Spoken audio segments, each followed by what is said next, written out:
Hi friends, welcome to Radhesh 2223.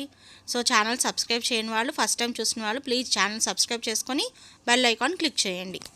So పిల్లలు కుర్కురేస్ లేసి బయట తింటారు కదండి. సో బయట అవసరం లేకుండా ఇంట్లోనే హెల్తీగా కుర్కురేస్ రెడీ చేసుకుందాం మనం. సో దానికి చూడండి, ఒక బౌల్ తీసుకొని, సో ఇక్కడ నేను బియ్యపిండి యూజ్ చేస్తున్నాను. చూపించిన గ్లాస్ ఉంది కదా, గ్లాస్తో 2 గ్లాసులు బియ్యపిండి తీసుకున్నాను. సో ఈ 2 గ్లాసుల బియ్యపిండికి హాఫ్ గ్లాసు శనగపిండి తీసుకుంటే సరిపోతుంది. సో మనం బయట అవసరం లేదండి, షాప్లో ఇంట్లోనే చక్కగా ఉండే పదార్థాలతో మనం చేసుకోవచ్చు. చూపించాను కదా. సో 2 గ్లాసుల బియ్యపిండికి హాఫ్ గ్లాస్ అనేది శనగపిండి సరిపోతుంది. ఒకసారి స్పూన్తో చక్కగా 2 మిక్స్ అయ్యేట్టు కలుపుకోండి. సో ఇక్కడికి వచ్చేసి మనం క్రంచీగా చేసుకోవచ్చు, స్పైసీగా చేసుకోవచ్చు. సో మీ పిల్లలు తినేదాన్ని బట్టి మనం కుర్కురేస్ రెడీ చేసుకుందాం. ఇక్కడ చూడండి, సో ప్యాన్ పెట్టేశాను. సో నేను ఇక్కడ ఏం చేశాను, 2 గ్లాసులు బియ్యపిండి తీసుకున్నాను కాబట్టి గ్లాసుకి 2 గ్లాసులు లెక్కన మొత్తం 4 గ్లాసులు అనేవి వాటర్ తీసుకోవాలి. సో ఇక్కడ చూడండి, కొలతలు వచ్చేసేసి 1 గ్లాసు బియ్యపిండికి 2 గ్లాసులు నీళ్లు. సో నేను 2 తీసుకున్నాను కాబట్టి టోటల్ ఓవరాల్గా 4 గ్లాసెస్ వాటర్ అనేది నేను పోస్తాను. సో వాటర్ పోసేసి 4 గ్లాసెస్, దాంట్లోకి పిండి కలపాలి కాబట్టి మనం ముందు టేస్ట్ ఉండాలి కాబట్టి సాల్ట్ కలుపుకుంటున్నాను. సాల్ట్ వేసేసేసి బాగా వాటర్ అనేది బాయిల్ అవుతూ ఉండాలి. చూడండి, సాల్ట్ యాడ్ చేశాను నేను. సో ఇక్కడ సాల్ట్ యాడ్ చేసేసి మళ్ళీ చివరిలో మనం ఉప్పు కారం చల్లుకుంటాం కాబట్టి సో ఇక్కడ మినిమం సాల్ట్ ఉంటే చాలు, జస్ట్ లైట్ టేస్ట్ కోసం. సో వేసేసేసి వాటర్ అనేది బాయిల్ అవ్వాలి. బాయిల్ అవుతున్నప్పుడు చూడండి, ఇక్కడ పిండి వేసేసాను నేను ఆల్రెడీ. సో అక్కడ పెట్టుకున్న పిండి ఉంది కదా, సో ఆ పిండిని చక్కగా మొత్తం కూడా క్లియర్గా ఉండలు కట్టకుండా, ఎక్కడికక్కడ గట్టిగా కాకుండా సో ఎప్పుడు కదుపుతూనే ఉండాలి. కదిపేటప్పుడు చూడండి, మీడియం ఫ్లేమ్లో పెట్టుకొని ఒక 2 మినిట్స్ కదిపేసిన తర్వాత ప్లేట్ కానీ దానికి సరిపడా లిడ్ కానీ ఏదైనా పెట్టేసేసి క్లోజ్ చేసుకొని ఇంకొక 2 మినిట్స్ అలా వదిలేయాలండి.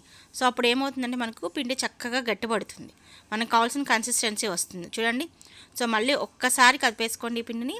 సో కదిపేసేసుకొని మనం స్టవ్ ఆఫ్ చేసేసుకొని ఆ పిండి అంతా కూడా పక్కన పెట్టేసి చల్లారనివ్వాలి. సో చల్లారాక చూడండి, ఇది మనం పాల తాలికలు చేస్తాం కదా, ఉండ్రాలు దద్దికి ఎలాగ చేస్తామో అలాగా. సో కాకపోతే కొంచెం కుర్కురేలాగా మధ్యలో నొక్కులు వచ్చేటట్టుగా చేసుకుంటే సరిపోతుంది. సో అలా చేసేసేసి అన్నీ కూడా మనం చేసుకొని పక్కన బౌల్ పెట్టేసుకుందాం. ఇక్కడ చూడండి, బాండి పెట్టేసి, నేను ఎక్కువ చిన్న బాండీని యూజ్ చేస్తానండి. ఎందుకంటే ఆయిల్ వేస్ట్ అవ్వకుండా, రీయూజింగ్ అనేది ఆయిల్ని ఒకేసారి వాడిన ఆయిల్ని ఎక్కువ సార్లు వేరే వంటకాలకు వాడటం అనేది నాకు ఇష్టం ఉండదు. సో అందుకని చిన్న బాండీనే యూజ్ చేస్తాను ఎప్పుడు కూడా. సో చిన్న బాండీలను చూడండి, ఇక్కడ వేసేస్తాను చూడండి కుర్కురేలు. సో ఇక్కడ చూడండి, మనకి ఈ బాండీ సరిపడా మనకు నిండుగా ఆయిల్ పోసుకొని చక్కగా బాండీకి సరిపడా వేయించుకుంటే సరిపోతుంది. మీడియం ఫ్లేమ్లో పెట్టుకోండి. సో మాడనివ్వకుండా కొంచెం మనకు కలర్ తెలుస్తుంది. అలాగే పట్టుకొని చూస్తే ఏమవుతుందంటే క్రంచీగా కూడా ఉంటాయండి. ఇదిగో చూడండి, పట్టుకొని చూస్తే క్రంచీగా ఉంటాయి చూడండి. సో అవి ఈ చూడండి, ఇక్కడ చక్కగా వచ్చేసాయి కదా, చూసారా ఇది. సో కాకపోతే ఏంటంటే మీకు ఒకే షేప్ కావాలంటే కొంచెం సన్నగా చేసుకోండి. బయట కుర్కురేలా కావాలి అంటే ఓకే సన్నగా చేసుకోవచ్చు. నేను ఇక్కడ వచ్చేటప్పటికి కొంచెం మామూలుగా చేస్తానండి.